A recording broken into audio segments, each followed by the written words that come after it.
Everyone, I am Arzoo Chauhan. Welcome back to our YouTube channel B2E tutorials. Guys, आज मैं आपके साथ डिस्कस करने वाली हूँ नॉलेज एंड करिकुलम का एक इंपॉर्टेंट टॉपिक जो है individual opportunity, social justice and dignity in context of democratic education. तो डेमोक्रेटिक एजुकेशन के बारे में आज अच्छे से डिटेल में डिस्कस करने वाले हैं। तो चलिए स्टार्ट करते हैं कि क्या होता है डेमोक्रेटिक एंड डेमोक्रेसी क्या होता है, डेमोक्रेटिक एजुकेशन क्या होता है। सो गाइज, आपको पता है कि हमारा जो इंडिया है, हमारी कंट्री है, वो एक डेमोक्रेटिक कंट्री है। ठीक है, हमारे इंडिया में क्या डेमोक्रेसी प्रिवेल करती है। अब डेमोक्रेसी का क्या मतलब होता है? डेमोक्रेसी का मतलब ये होता है कि लोग, इस देश में रहने वाले लोग अपनी सरकार खुद से चूज़ करते हैं। आपको पता है हमारे देश में क्या होता है, चुनाव किए जाते हैं। चुनाव किए जाते हैं तो हम अपने नेता खुद से चुनते हैं। हमें जो पसंद होता है हम उसको वोट देते हैं। वोट दे करके अपने देश के सभी नेताओं को, एमएलए को चूज़ करते हैं। प्राइम मिनिस्टर को चूज़ किया जाता है, मुख्यमंत्री को, सभी को चूज़ किया जाता है। तो वो किसके द्वारा चूज़ किया गया है? हमारे द्वारा, मीन्स लोगों के द्वारा। तो डेमोक्रेसी का क्या मतलब होता है कि जहाँ पर लोगों का अधिकार हो, जहाँ पर सिर्फ एक सिंगल पर्सन का अधिकार ना हो करके सभी लोगों का इक्वल अधिकार हो देश की सरकार में, देश के जितने भी रिसोर्सेज हैं सब पर, तो उसको डेमोक्रेसी कहा जाता है। ठीक है, लोकतंत्र या प्रजातंत्र जिसे कहा जाता है, यहाँ पर प्रजा का अधिकार हो। सो डेमोक्रेसी और एजुकेशन क्या है और किस तरह से ये लिंक्ड है, तो इसी को ही हम इस वीडियो में अच्छे से डिटेल में डिस्कस करेंगे। So first of all let us understand the word democracy, कि डेमोक्रेसी का क्या मतलब होता है, लोकतांत्रिक का क्या मतलब होता है। In its true perspective that the word democracy is derived from the two Greek word, मतलब ग्रीक वर्ड है, दो ग्रीक वर्ड से लिया गया है। एक है डेमोस, दूसरा है क्रेटोस। तो डेमो एंड क्रेटोस का क्या मतलब है? डेमो का मतलब होता है, डेमोस का मतलब होता है पीपल, मीन्स पीपल, लोग। एंड क्रेटोस का मतलब होता है पावर। मतलब क्या है हुआ इसका कि लोगों की पावर, मीन्स जहां पर लोग, जितने भी देश के नागरिक हैं, उनके हाथ में पावर है, उनके हाथ में अधिकार है हर चीज करने का। ठीक है, so that the means the rule of the people, जहां पर लोगों का अधिकार है, लोग वहां पर राज करते हैं, शासन है लोगों का। So democracy means a form of government in which supreme power is vested in the people collectively. So democracy एक ऐसा गवर्नमेंट का सेटअप है, ऐसा सिस्टम है जहाँ पर लोगों के हाथ में पावर दी जाती है कि आप देश चलाएंगे। ठीक है, क्योंकि हम अपने प्रतिनिधित्व को चुनते हैं, हमारा देश चलाना है हमें, तो हम हमारे देश के लिए एमपी, एमएलए, जितने भी नेता हैं सब हम चूज़ करते हैं। फिर हमारे देश के प्रधानमंत्री चूज़ किए जाते हैं, हमने ही उन्हें चूज़ किया है। उनको हमने अपने बिहाव पर अपने देश को चलाने के लिए, सभी पॉलिसीज़ को बनाने के लिए और देश को स्मूथली रन करने के लिए चूज़ किया है। तो जहाँ पर पावर सुप्रीम है एंड लोगों के हाथ में कलेक्टिवली पावर है, तो उसको हम डेमोक्रेसी बोलते हैं। डेफिनेशन की बात करते हैं कि डेमोक्रेसी की क्या डेफिनेशन है। According to Abraham Lincoln, the democracy is a government by people. ठीक है, डेमोक्रेसी गवर्नमेंट है जो क्या है, by the people, of the people and for the people. ठीक है, तो ये आपको पता ही होगा कि डेमोक्रेसी में क्या है कि लोगों के लिए ही लोगों का अधिकार होता है और लोगों के द्वारा ही काम किया जाता है सब कुछ। So in the view of Bode that democracy is a way of life, democracy एक जीने का तरीका है and a way of life means determined influence in every area of life. तो जीवन के हर एक एरिया में, जहाँ पर भी आप जाते हैं, तो हर जगह आपको डेमोक्रेसी प्रभावित करती है। एंड डेमोक्रेसी का मतलब सिंपल यही है कि जहाँ पर लोगों का अधिकार है। ठीक है, सो एक और डेफिनेशन देख लेते हैं। According to university education commission report 1948 में जो आई थी, उन्होंने कहा था कि democracy is the way of life, ये जीवन का एक तरीका है, not mere a political arrangement. ये सिर्फ एक कोई पॉलिटिकल अरेंजमेंट नहीं है जहाँ पर आपने अपने लिए सरकार चूज कर ली, ये सिर्फ ये नहीं है, ये जिंदगी जीने का तरीका है। इसका मतलब कि हर एक रिसोर्सेज पर, चाहे वो जॉब्स हों, ठीक है, चाहे किसी भी फील्ड में आप चले जाइए, हर एक रिसोर्स जो भी हमारे समाज में अवेलेबल है उस पर हर एक इंसान का इक्वल राइट है। ठीक है, so it is based on the principle of equal freedom. ये किस प्रिंसिपल पर बेस्ड होता है डेमोक्रेसी? कि सभी को हमने इक्वल फ्रीडम देना है, किसी को, मतलब सबको एक समान स्वतंत्रता देनी है, हम किसी को बंधनों में बांध कर नहीं रख सकते हैं। एंड इक्वल राइट, सबको इक्वल अधिकार मिलेंगे for all its members regardless of any race, religion, gender, occupation और इकोनॉमिक स्टेटस। कि कोई किसी भी धर्म जाति का है, अमीर है, गरीब है, सभी एक बराबर है डेमोक्रेसी में, कोई बड़ा नहीं है, कोई छोटा नहीं है, हर एक को इक्वल अधिकार है, ठीक है। तो हमारा कॉन्स्टिट्यूशन भी हमें यही अधिकार देता है। So this democracy is a way of life where we have sympathy. तो डेमोक्रेसी में क्या होता है, हमें सिंपैथी मिलती है, मतलब सिंपैथी होती है डेमोक्रेसी में सभी लोगों के प्रति, कोऑपरेशन होता है, भाईचारे की भावना होती है, स्पिरिट ऑफ अंडरस्टैंडिंग, लोगों को समझते हैं हम। Everyone has the freedom to grow and develops as per his potentiality. तो हर एक इंसान को फ्रीडम है कि वो अपनी ज़िंदगी में आगे बढ़े, जो करना चाहता है वो कर सकता है, ठीक है, और अपनी जितनी भी पोटेंशियलिटीज़ हैं उन सबको बाहर निकाल के लाए। क्योंकि आप देखते हो डेमोक्रेसी के कारण ही क्या है, एक गरीब तबके का इंसान, ठीक है, जो कि एक बहुत ही गरीब माँ बाप का बेटा है, वो या बेटी है, आगे जा करके IAS ऑफिसर बनते हैं, IPS ऑफिसर बनते हैं, हमारे देश के नेता बनते हैं। तो यही डेमोक्रेसी है कि आप सिर्फ अमीर लोगों को ही आगे नहीं आने देंगे, आप गरीब से गरीब इंसान, ठीक है, जो 2 वक्त की एक टाइम पर रोटी भी नहीं कमा पाता है, वो भी आगे जाके हमारे देश की सरकार चलाता है, वो हमारे देश में राज करता है, शासन करता है, IAS ऑफिसर बनता है, IPS ऑफिसर बनता है और बहुत बड़े बड़े पोस्ट पर जाता है।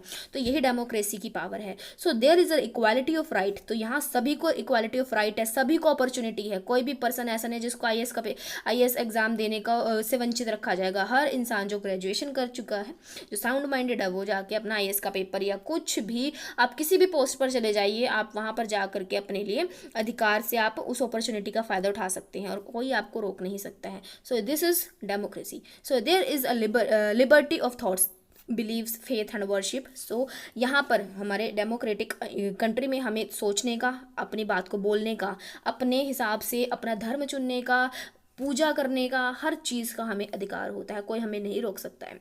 So it is a political democracy. आगे बात करते हैं बेसिक अजम्पशंस क्या है, ठीक है। So basic assumptions of democracy की, डेमोक्रेसी में हम क्या क्या चीज़ें सोच कर चलते हैं, क्या क्या अवधारणाएं होती हैं। तो सबसे पहला होता है रिस्पेक्ट फॉर एवरीवन। डेमोक्रेसी में हर एक इंसान की, हर एक जीव की, सबकी रिस्पेक्ट की जाती है। So everyone in the society has is worth and importance. हर इंसान की अपनी एक जगह है, अपनी एक वर्थ है, ठीक है, वैल्यू है। So in a democratic setup of life the dignity of individual is a high in esteem. High esteem, तो डिग्निटी जो होती है एक इंसान की, तो वो सबसे ज़्यादा हाई इन स्टीम पर होती है। And each individual is scared legacy of the society. तो हर एक इंसान अपने आप में बहुत ज़्यादा महत्वपूर्ण है। And believes, democracy believes in the dignity of everyone, every individual. तो हर इंसान की डिग्निटी को आपको रिस्पेक्ट करनी चाहिए, किसी का भी आपको अनादर नहीं करना है, ठीक है। देन फ्रीडम मिलती है, डेमोक्रेसी में हमें स्वतंत्रता मिलती है। So freedom is the soul of the democracy. तो फ्रीडम, स्वतंत्रता डेमोक्रेसी की आत्मा है कि आप हर इंसान को स्वतंत्र छोड़ेंगे, किसी को आप बंधक बनाकर नहीं रख सकते अपने पास। So democratic setup of life believes in the freedom for all. So every individual enjoys freedom of thoughts. हर इंसान को बोलने का अधिकार है कि वो किसी भी मुद्दे पर अपनी खुलकर अपना पक्ष रख सकता है, एक्सप्रेशन दे सकता है, उसके बिलीव्स खुद के हो सकते हैं, फेथ, वर्शिप, मूवमेंट, एवरीथिंग, जो कुछ भी है वो कहीं पर भी जा सकते हैं, कुछ भी बोल सकता है, किसी भी चीज़ की, किसी भी ईश्वर की पूजा कर सकता है। तो ये फ्रीडम है हर इंसान को। So here the freedom does not mean that a person may do work or do something is anti social. तो फ्रीडम का ये मतलब नहीं है, ये यहीं पर आएगा कि कोई पर्सन एंटी सोशल, कोई भी ऐसा करप्शन वाला काम कर दे, क्योंकि कहा गया कि फ्रीडम है तो मतलब आप इलीगल काम करना शुरू कर दो, ड्रग्स की स्मगलिंग वगैरह, जो इलीगल वेपन्स यूज़ करना या फिर उसका एक्सपोर्ट इम्पोर्ट करना शुरू कर दो। ऐसा नहीं होता इसका मतलब ये होता है कि आप देश में एक दायरे में रहकर, जो हमारे कॉन्स्टिट्यूशन है, हमारे संविधान ने हमें जो अधिकार दिए हैं, जो हमें उत्तरदायित्व दिए हैं, उन्हीं की लिमिट में रहकर, डेफिनेट जो हमारी लिमिट सेटअप की हुई है ना, कि हम ये कर सकते हैं, इसके बाहर अगर आप कानून के बाहर रहते हैं, कानून के बाहर अगर आप जाते हो, उल्लंघन करते हो, तो फिर आपको सजा का भी प्रावधान इसमें होता है। सो आप एंटी सोशल नहीं कर सकते फ्रीडम के नाम पर। आपको डेफिनेट लिमिट में, जो हमारे कॉन्स्टिट्यूशन ने हमारे लिए राइट एंड रिस्पॉन्सिबिलिटीज बताई हैं, उसी के अंडर रह करके आपको अपनी फ्रीडम यूज़ करनी है, ठीक है। इक्वालिटी ऑफ अपॉर्चुनिटी, हर इंसान को अपॉर्चुनिटी जो है इसमें दी जाती है, ठीक है, irrespective of any colour, caste, creed, या किसी भी धर्म जाति के हैं, जनजाति के हैं, आप आदिवासी हैं, तो सबको सभी को इक्वल अपॉर्चुनिटी दी गई है, कोई हमने डिस्क्रिमिनेशन नहीं करना है, ठीक है। देन फेलो फीलिंग होनी चाहिए, सबकी एक समान फीलिंग होनी चाहिए कि जो मुझे फील होता है वही सामने वाले को भी फील होता है, ठीक है। तो इस तरह की एक एम्पैथेटिक भावना जो है वो होनी चाहिए, ठीक है। Everybody the democratic society has a fellow, यहाँ फेलो आएगा, फेलो फीलिंग, सबकी एक जैसी फीलिंग होनी चाहिए, वो सभी आपस में अपनी ड्यूटीज़ को शेयर करेंगे, ठीक है, एंड फीलिंग्स को शेयर करेंगे। वननेस की फीलिंग, एक रूपता की फीलिंग होनी चाहिए कि हम सब एक हैं, ठीक है। एंड टॉलरेंस, आपको टॉलरेंस भी आनी चाहिए, ठीक है, सहनशीलता भी होनी चाहिए आप में, ठीक है। The quality of tolerance exists in everyone, ठीक है। हर चीज़ हमें पसंद नहीं होती हमारे सोसाइटी में, ठीक है, हम चाहते हैं बहुत सारी चीज़ें बदलना, बट हमें कुछ चीज़ों को सहना पड़ता है। सो चीज़ सहनी भी आनी चाहिए, ठीक है ना। So everybody tolerant well the leaders and the fellow beings who are followers of some leaders. So सबको कुछ ना कुछ, अगर हेल्दी रिलेशनशिप हमें स्टैब्लिश करने हैं तो हमें टॉलरेंस तो आनी ही चाहिए, ठीक है। हम बहुत सारी चीज़ें अपनी लाइफ में टॉलरेट करते रहते हैं। गुड सिटीजनशिप, ठीक है। तो डेमोक्रेसी के की अजम्पशन भी है कि गुड सिटीजनशिप, एक अच्छा देश का नागरिक होना चाहिए, ठीक है। So it is true democracy, so every human being happens to be a good citizen. हर एक ह्यूमन बीइंग को एक अच्छा नागरिक होना बहुत ज़्यादा ज़रूरी है। उसे अपनी ड्यूटीज़ पता होनी चाहिए, रिस्पॉन्सिबिलिटीज़ पता होनी चाहिए एज ए नागरिक, ठीक है। सो फेथ इन पीस, तो पीस मतलब शांति की तरफ ज़्यादा ध्यान देना चाहिए। ऐसे नहीं कि लड़ाई झगड़े दंगे फसाद करने लगे आप, नहीं। अगर आप डेमोक्रेटिक कंट्री में रह रहे हैं तो आपको शांति बनाए रखनी है अपने चारों तरफ। So in democracy everybody has full faith in peace and all humans, जो जेलिसी की भावना है, कन्फ्लिक्ट की भावना है, तो वो अपने आप ही रिजॉल्व कर ली जाए तो सही रहता है, ठीक है। देन ये हो गए हमारे सारे बेसिक अजम्पशंस की क्या क्या डेमोक्रेसी में होता है, बेसिकली फीचर्स क्या हैं। अब बात करके क्या फॉर्म्स होते हैं, फॉर्म्स ऑफ डेमोक्रेसी की, किस तरह से डेमोक्रेसी होती है हमारे कंट्री में। तो एक तो होती है पॉलिटिकल वे में डेमोक्रेसी, जब हम अपने गवर्नमेंट को, ठीक है, अपने जितने भी एमपी एमएलए हैं, पीएम है, सबको चूज़ करते हैं। सो वो पॉलिटिकल नेशन लेवल की हो गई। So the political democracy means the state under which rules and controls of the people.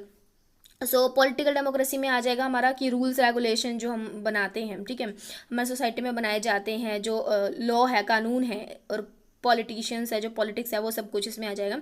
सो वो जो कंट्रोल किया जाता है। एंड एडमिनिस्ट्रेशन जो वर्क है, administration of the country should not be in the hand of one person or a few person but in the hand of all citizen.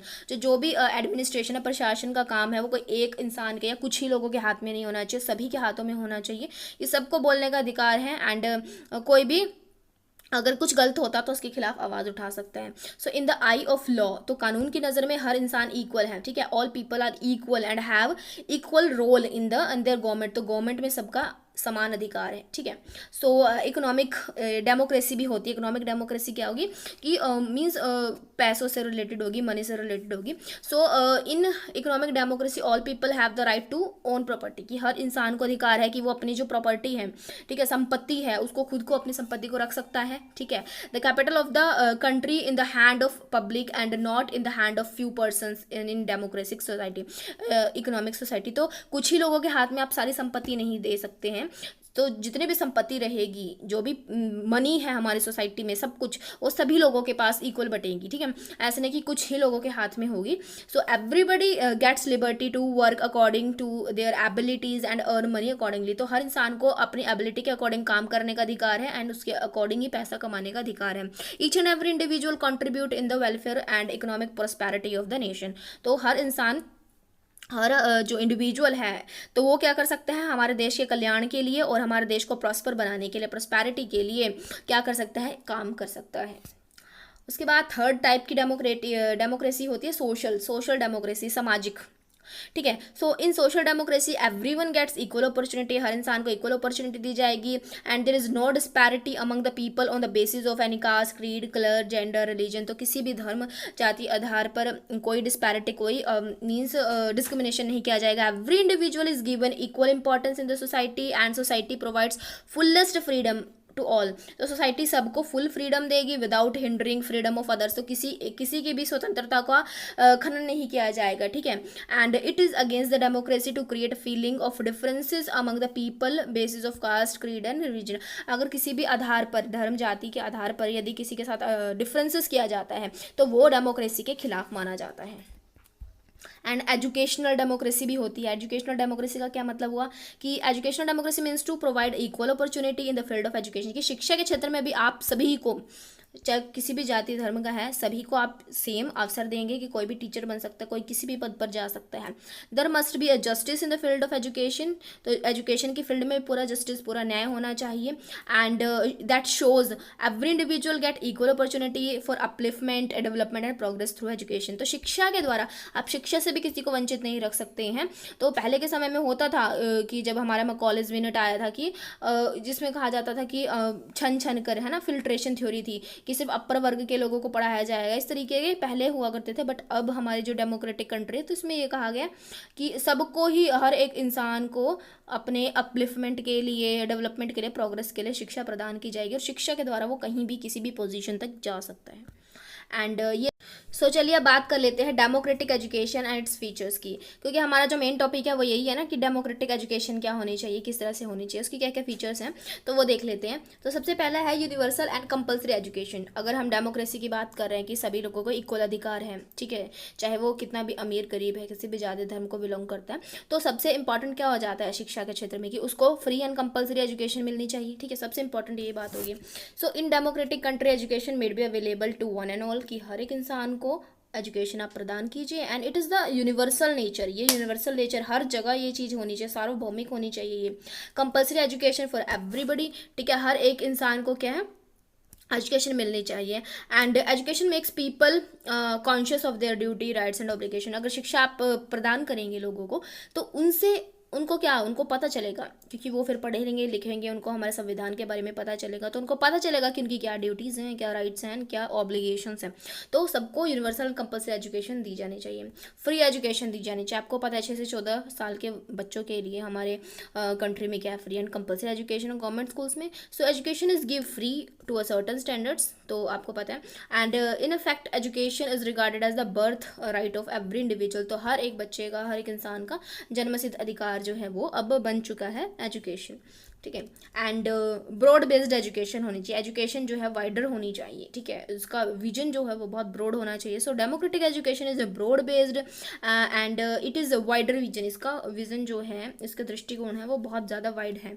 So it caters the need and requirement of the variety of the people, जो अलग अलग तरीके के variety of peoples हैं, तो सभी की need को, उनकी रिक्वायरमेंट को ध्यान में रख करके हमें अपना एजुकेशन सिस्टम सेटअप करना चाहिए। It is bound to satisfy one and all in the democratic setup of life, तो जितने भी लोग हैं, ठीक है, हर तरीके के लोग जो हमारी सोसाइटी में रहते हैं, तो सभी की नीड को सेटिस्फाई करना ही डेमोक्रेटिक एजुकेशन का उद्देश्य होता है, ठीक है।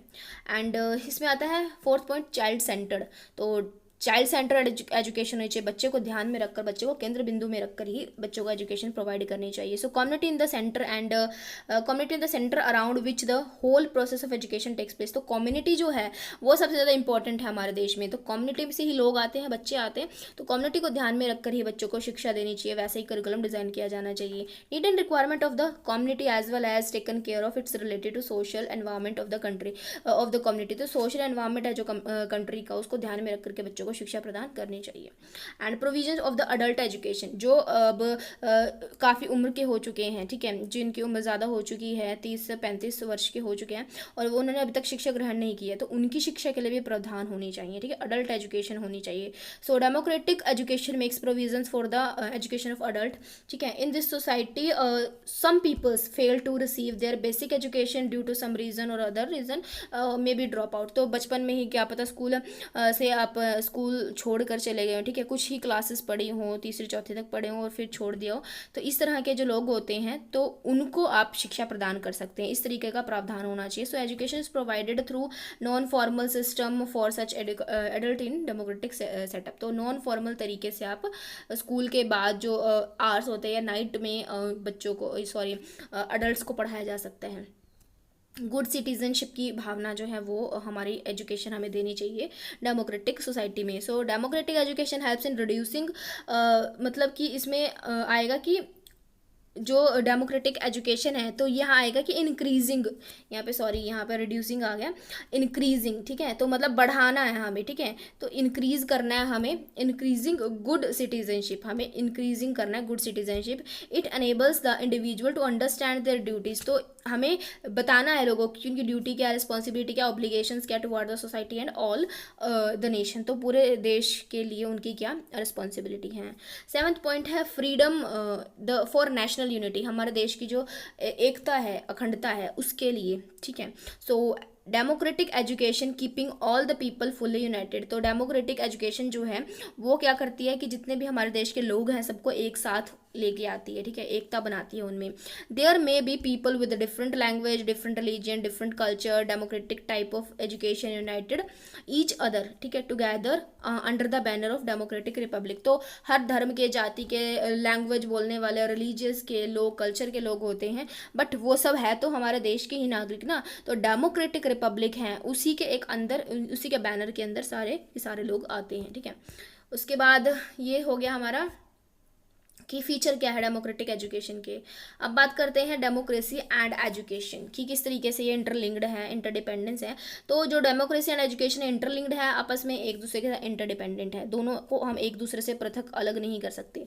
Democracy of education affects democracy in a number of ways, ठीक है। सो डेमोक्रेसी और एजुकेशन दोनों एक दूसरे को क्या अलग अलग तरीके से प्रभावित करते हैं। Democratic principle and values have recently entered in the field of education. तो जो डेमोक्रेसी के प्रिंसिपल्स हैं, उसकी वैल्यूज हैं, तो वो हमारे फील्ड में, एजुकेशन में वो सब कुछ एंटर कर चुके हैं। So the credit for this goes to John Dewey, जो इसका जो क्रेडिट है डेमोक्रेसी को एजुकेशन के साथ लिंक करने का, वो किसका है, जॉन डेवी का है। आपको पता है जॉन डेवी ने, ये एक अमेरिकन एजुकेशनिस्ट हैं, तो इन्होंने क्या कहा था, इन्होंने कहा था कि so democracy is more than the form of government. तो एक गवर्नमेंट की सिर्फ फॉर्म नहीं होती है democracy, but it is primarily a mode of associated living. तो ये क्या है, एक तरीका है, एक मोड है जिसमें हम लोगों को एक दूसरे के साथ कनेक्ट कर सकते हैं, एसोसिएट कर सकते हैं। एक कॉन्जॉइंट कॉम्प्लिकेटेड एक्सपीरियंसेस है ये, ठीक है, जिसमें सब लोग एक दूसरे के साथ रहते हैं, एक दूसरे के साथ विचार विमर्श करते हैं एंड अपनी फीलिंग्स शेयर करते हैं। तो his ideals of democracy has greatly affected education. तो उनकी जो आइडियोलॉजी थी जॉन डेवी की, तो उन्होंने जो ये कॉन्सेप्ट दिया था डेमोक्रेसी एंड एजुकेशन का, तो वो काफ़ी ज़्यादा हमारी शिक्षा को प्रभावित करा। And now education has become a weapon. आज के टाइम में एजुकेशन एक ऐसा जरिया बन चुका है, ऐसा औजार बन चुका है जिसने सही मीनिंग प्रोवाइड किया हमारी डेमोक्रेसी को, ठीक है। अब बात करते हैं democracy and AIIMS of education कि हमारे जो एजुकेशन के एम्स है, उद्देश्य हैं, वो और डेमोक्रेसी किस तरीके से एक दूसरे के साथ चलती है। अब हमारी शिक्षा का भी यही उद्देश्य है, हमारी डेमोक्रेसी कंट्री का भी, क्योंकि शिक्षा क्या करती है, शिक्षा बच्चे को एक अच्छा नागरिक बनाने के लिए तैयार करती है, ठीक है। सो पहला पॉइंट है to make the individual good citizens. So शिक्षा और डेमोक्रेसी हमें क्या सिखाती है कि हमें एक बच्चे को क्या बनाना है, एक अच्छा नागरिक बनाना है देश का, ताकि वो देश में सच्चाई, ईमानदारी से अपना जीवन जिए और देश के विकास में अपना योगदान दे। And to help everyone to become cooperative, तो सभी को कोऑपरेटिव बनाना, ठीक है, एक साथ सहयोग के साथ लोग काम करें, आपस में लड़ाई झगड़े ना करें, तो वैसा इंसान बनाना। To give training of leadership, बच्चों के अंदर लीडरशिप की ट्रेनिंग देना, नेतृत्व की ट्रेनिंग देना, कि वो दूसरों को क्या कर सके, गाइड कर सके, ठीक है, एक दूसरे के साथ मिलजुल करके काम कर सके, टीम वर्क में काम कर सके। बच्चों के कैरेक्टर को बिल्ड करना, to make individual vocational efficient, और बच्चों को क्या है, वोकेशनल, व्यावसायिक काम करने के लिए, अपना आजीविका कमाने के लिए एफिशिएंट बनाना। To help everyone to maintain good health and does have a sound, ठीक है, तो गुड हेल्थ बच्चे की हो तो उस तरीके से हम बनाना, और साउंड माइंडेड बनाना, बच्चे को क्या साउंड माइंडेड बनाना। And to help feeling of nationalism in an individual, बच्चे के अंदर देशभक्ति की भावना, नेशनलिज्म की भावना बच्चे के अंदर डालना। And to promote national understanding, बच्चे के अंदर नेशनल अंडरस्टैंडिंग, हमारा देश कैसा है उसके बारे में बच्चे के अंदर अंडरस्टैंडिंग होनी चाहिए। तो इस तरीके का हमारा एजुकेशन का भी और डेमोक्रेसी का भी एम होता है, ठीक है। अब बात करते हैं डेमोक्रेसी एंड करिकुलम। तो डेमोक्रेसी और करिकुलम किस तरीके से आपस में लिंक्ड है। तो हमारा जो करिकुलम होना चाहिए वो ब्रॉड बेस्ड होना चाहिए, करिकुलम काफ़ी ज़्यादा व्यापक होना होना चाहिए। ऐसा नहीं कि बहुत ही संकीर्ण सा करिकुलम है हमारा, अब इस कुछ ही चीज़ों के बारे में हमें शिक्षा दे दी जाती है, ऐसा नहीं है, ब्रॉड होना चाहिए। So curriculum should include totality of experiences, हर तरीके का एक्सपीरियंस होना चाहिए जिसमें बच्चे का कॉग्निटिव, अफेक्टिव, साइकोडोमेन हर चीज़ का विकास हो, बच्चे के अंदर अच्छे गुण, moral, ethical, spiritual, religious values बच्चे के अंदर आए और एक अच्छा देश का नागरिक बच्चा बन के उभर कर आए। So that a child receives in the classroom well outside the classroom. So it is not just a subject centred curriculum. तो सिर्फ सब्जेक्ट सेंटर्ड करिकुलम नहीं होना चाहिए, अपने बच्चे को मैथ्स पढ़ा दे, साइंस पढ़ा दे, इंग्लिश पढ़ा दिया, ऐसा नहीं होना चाहिए। बच्चा जो चीज़ क्लासरूम में सीख रहा है तो वो क्लासरूम के बाहर, जब स्कूल से वो खत्म हो जाता है, स्कूल खत्म हो जाता है, उसके बाद भी उसके अंदर जो वैल्यूज़ है वो रहनी चाहिए। ठीक है, सो ब्रॉड बेस्ड करिकुलम होना चाहिए, फ्लेक्सिबल होना चाहिए कि समय के साथ साथ जैसे जैसे चीज़ें चेंज हो रही हैं वैसे वैसे हम करिकुलम में बदलाव भी कर सकें। तो फ्लेक्सिबल होना चाहिए ताकि हर एक बच्चे का नीड इंटरेस्ट सभी को वो केटर कर सके, ठीक है, सेटिस्फाई कर सके। तो ऐसा करिकुलम होना चाहिए कि जब भी सिचुएशन की डिमांड हो हम उसको चेंज कर सकें। डाइवर्सिफाई होना चाहिए, ठीक है, अलग अलग तरीके का होना चाहिए, उसमें हर तरीके की एक्टिविटी होनी चाहिए हर बच्चे के लिए। So democratic curriculum is diversify and suit all the needs, जितने भी बच्चे हैं सबके नीड्स को सूट करने वाला, उनके डिफरेंट टेस्ट को, एटीट्यूड को, एप्टीट्यूड को, इंटेलेक्चुअल बैकग्राउंड को, हर चीज़ को सूट करने वाला होना चाहिए। And related with the life need and aspirations of the people, तो लोगों की जीवन से भी रिलेटेड होना चाहिए, उनके एस्पिरेशन से, नीड से रिलेटेड होना चाहिए। So democratic approach to be curriculum is based on the practicalism, मतलब प्रैक्टिकलिटी पर बेस्ड होना चाहिए। ठीक है, ऐसा नहीं है कि भाई आप जो है रटी रटाई बातें बच्चों को सिखा दिया, ऐसा नहीं हो चाहिए, प्रैक्टिकल बेस्ड होना चाहिए। And it is the curriculum which is directly related to the realities of life need and aspiration of the people. ठीक है, तो इस तरीके का हमारा करिकुलम होना चाहिए। एंड इंटीग्रेटेड करिकुलम होना चाहिए कि सब चीज़ों को एक साथ लेकर के चलें। So curriculum, democratic curriculum is constructed on the principle of integration, की एक रूपता की भावना होनी चाहिए। इट इज़ बैलेंस्ड करिकुलम, और सब्जेक्ट में कैसे कैसे होना चाहिए इंक्लूड, देखो एक तो चाइल्ड सेंटर्ड एक्टिविटी होनी चाहिए, and life centred activity, activity centred activity and child centred activity होनी चाहिए। करिकुलम ऐसा होना चाहिए। और करिकुलम में सब्जेक्ट्स किस तरीके के होंगे, जैसे साइंस अगर बच्चे को पढ़ा रहे हैं तो उसमें फिजिक्स, केमिस्ट्री, बायोलॉजी, बॉटनी जो भी आता है सारे सब्जेक्ट होने चाहिए। सोशल साइंस में history, civics, economics, psychology, sociology सब subject, and language, art, ethics, religion and vocational subject. इस तरीके के पूरा हमें ओवरऑल करिकुलम तैयार करना चाहिए और बच्चों को प्रदान करना चाहिए। अब बात करते हैं कि democracy and method of teaching, कि जब डेमोक्रेटिक हम कंट्री में रह रहे हैं तो हमारे टीचर्स के मेथड ऑफ टीचिंग्स कैसे होने चाहिए और टीचर्स का किस तरीके का बिहेवियर होना चाहिए। So democratic ideals and values exert a powerful influences upon the methods of teaching also. So it has given birth of number of progressive methods teaching. अब जब हमारा देश डेमोक्रेटिक है और इतने अलग अलग डिफरेंट डाइवर्स नीड्स के स्टूडेंट्स हमारे यहाँ पढ़ते हैं, इंडिविजुअल डिफरेंसेस, आपको पता है कि हर बच्चा अपने आप में अलग है, सबकी अपने अपने रिक्वायरमेंट्स, अपनी अपनी नीड्स हैं, तो हर बच्चे को ध्यान में रख के हमें अलग अलग टीचिंग मेथड्स का भी इस्तेमाल करना चाहिए। तो टीचर क्या कर सकता है, लर्निंग बाय डूइंग मेथड का इस्तेमाल कर सकता है, एक्टिविटी बेस्ड मेथड का, कि कोई भी एक्टिविटी दे दी उससे बच्चे को सिखा सकता है। डाल्टन प्लान है, ह्यूरिस्टिक मेथड है, आपको पता है ह्यूरिस्टिक मेथड है, experimental method, socialised classroom technique का, प्रोजेक्ट मेथड का, सेमिनार का, किसी भी तरीके का अलग अलग डिफरेंट तरीके के मेथड्स टीचर इस्तेमाल कर सकता है बच्चे को पढ़ाने के लिए। The traditional method are discarded, जो पुराने घिसे पिटे मेथड थे, लेक्चर मेथड थे बोरिंग, तो उसको डिस्कार्ड कर दिया गया है। अब हमारे डेमोक्रेटिक अगर सोसाइटी है तो डेमोक्रेटिक मेथड ऑफ टीचिंग जो है उनको ज़्यादा, उनका ध्यान दिया गया है, उनको डेवलप किया गया ताकि बच्चे का इंटेलेक्चुअल लेवल, जो इंटेलिजेंस लेवल है, बहुत ज़्यादा डेवलप किया जा सके, बच्चे के अंदर क्रिटिकल थिंकिंग आए। क्योंकि आपको पता है आज का टाइम हमारा इतना कॉम्पिटिटिव जो है कॉम्पिटिटिव टाइम हो चुका है कि बच्चे को बहुत ज़्यादा कंपटीशन करना पड़ता है, एक एक पोस्ट के लिए पता नहीं कितने लाखों स्टूडेंट्स जो हैं वो अप्लाई करते हैं, वो कंपटीशन में आता है। तो बच्चे के अंदर critical thinking and freedom of exercise, initiative, originality of idea, बच्चे के जो आइडियाज़ हैं वो ओरिजिनल होने चाहिए। तो इस तरीके की हमें बच्चे के अंदर थिंकिंग डेवलप करनी चाहिए जो आगे आने वाले कंपटीशन को फेस करने के लायक बन सके। और किसी भी अगर उसको कोई हार जाता है किसी चीज़ में, उसको फेलियर मिलती है, तो वो अपनी ज़िंदगी में निराश ना हो, वो हमेशा प्रयास करता रहे। इस तरीके के हमें बच्चे के अंदर वैल्यूज़ जो हैं वो डालने चाहिए। ठीक है, so teaching and learning becomes joyful experiences at a shared activity. So इस तरीके के हम जॉयफुल एक्सपीरियंसेस बच्चे को दे करके बच्चे को पढ़ा सकते हैं। अब बात करते हैं डेमोक्रेसी एंड डिसिप्लिन। तो स्कूल में डिसिप्लिन कैसा होना चाहिए, ठीक है। तो डिसिप्लिन किस किस तरह से होता है, एक तो सेल्फ डिसिप्लिन है कि हम खुद को ही डिसिप्लिन में रखें। सो अगर हम डेमोक्रेटिक कंट्री में रह रहे हैं जहाँ पे हमें सब फ्रीडम है, सब अधिकार है, फिर भी हमें अपने डिसिप्लिन में रहना चाहिए कि हमें आउट ऑफ द कॉन्टेक्स्ट जाके कोई चीज़ नहीं करनी, किसी को हर्ट नहीं करना, ठीक है। तो इस तरीके का हमें खुद को डिसिप्लिन में रखना चाहिए, ठीक है। So democratic discipline is self impose. तो खुद हमें अपने ऊपर सेल्फ डिसिप्लिन रखना चाहिए। It does not believe in repression and compulsion. So what is the discipline within, from within. तो डिसिप्लिन क्या है कि खुद के अंदर क्या डिसिप्लिन है, आपको हर चीज़ समय पे करनी है, ठीक है। किसी को कुछ गलत नहीं कहना, तो खुद को डिसिप्लिन में रखना ज़रूरी हो जाता है। And democratic discipline is the free discipline. So democratic discipline एक पूरी पूरी तरह से फ्री डिसिप्लिन है, क्योंकि ये लव पर, सिंपथी पे, cooperation, responsibility and human relationship पर बेस्ड होता है, ठीक है। आप किसी कोई आप पे कंपल्शन नहीं डाल सकता कि आप किसी के साथ मतलब कि प्यार से रहें, सिंपथी दिखाएं, कोऑपरेशन दिखाएं, ठीक है। ये हमारे अंदर से खुद से आता है एंड हम फ्री होते हैं इसके लिए। और होता है थर्ड सोशल डिसिप्लिन, समाज में क्या डिसिप्लिन हमें मेंटेन करना है। So it develops in the students of social attitude, habits, ideals of conduct, कि किस तरीके से लोगों से व्यवहार करना है। And through joint activity of the school with function of community centre. तो कम्युनिटी में किस तरीके से रहना है, किस तरीके से सारे फंक्शंस परफॉर्म करने हैं, ये सब कुछ सोशल डिसिप्लिन में आ जाता है। Self control through social service, students council and social consciousness. तो इस तरीके से हम सोशल डिसिप्लिन मेंटेन कर सकते हैं।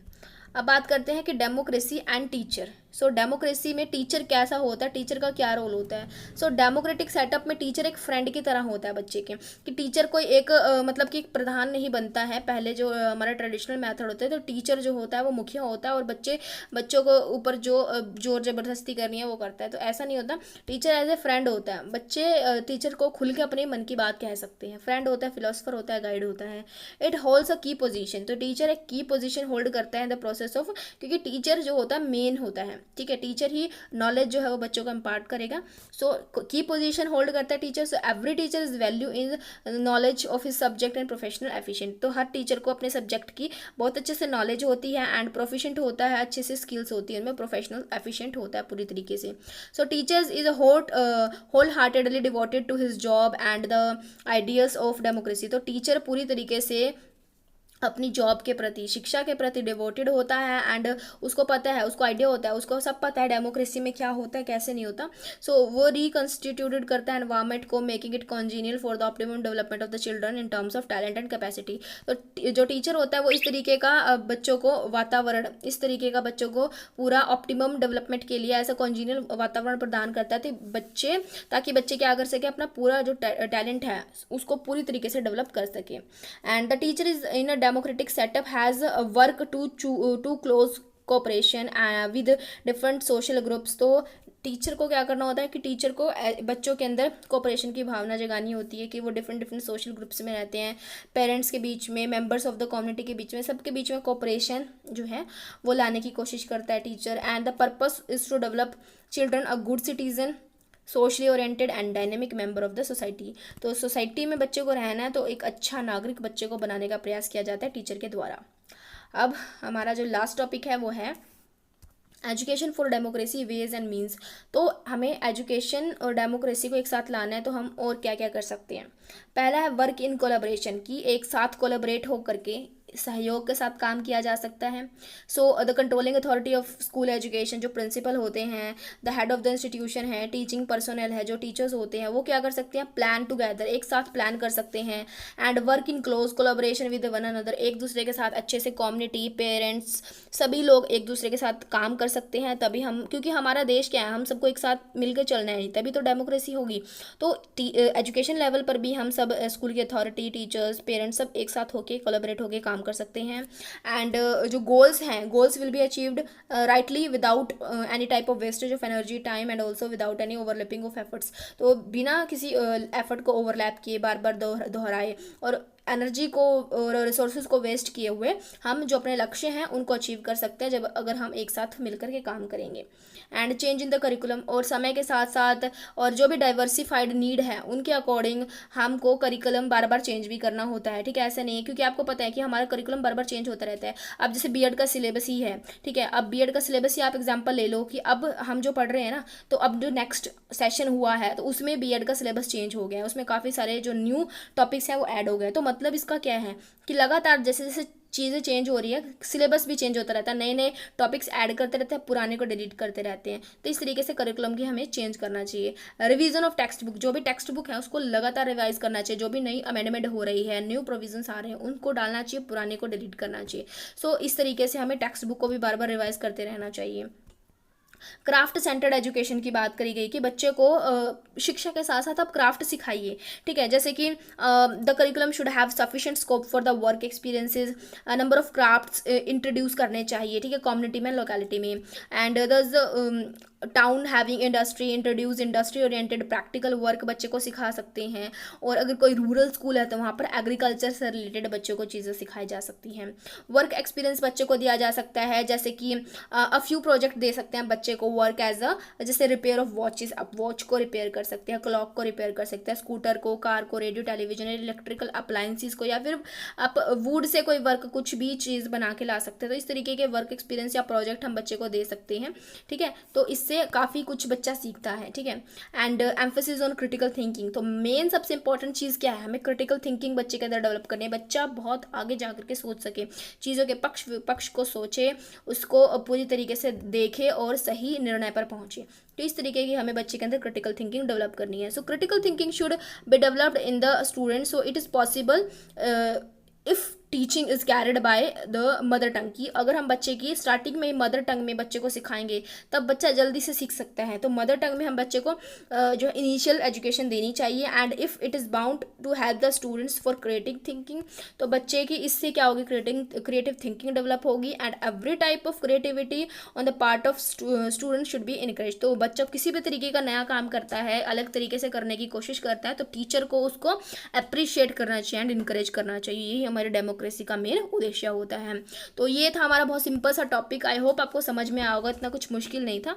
ठीक है, तो कल आपका एग्ज़ाम है, तो अच्छे से अपना एग्ज़ाम दीजिएगा। ठीक है, तो मिलते हैं आपसे नेक्स्ट वीडियो में। अगर वीडियो पसंद आए तो प्लीज़ वीडियो को लाइक कीजिएगा। एंड ये सभी जो भी मैं पीपीटी प्रिपेयर करती हूँ, वीडियो बनाती हूँ, तो उसका जो पीडीएफ है उसको वो आपको हमारे ऑफिशियल जो हमारा टेलीग्राम चैनल है, ठीक है, B2E ऑफिशियल ग्रुप, तो वहाँ पे आपको सारी की सारी पीडीएफ मिल जाएंगी। तो आप उसको ज्वाइन कर लीजिएगा और आपको ये सभी की सभी पीडीएफ फॉर्म में मिल जाएंगी। ठीक है, तो मिलते हैं आपसे नेक्स्ट वीडियो में। अपना ध्यान रखिए, टेक केयर, बाय बाय।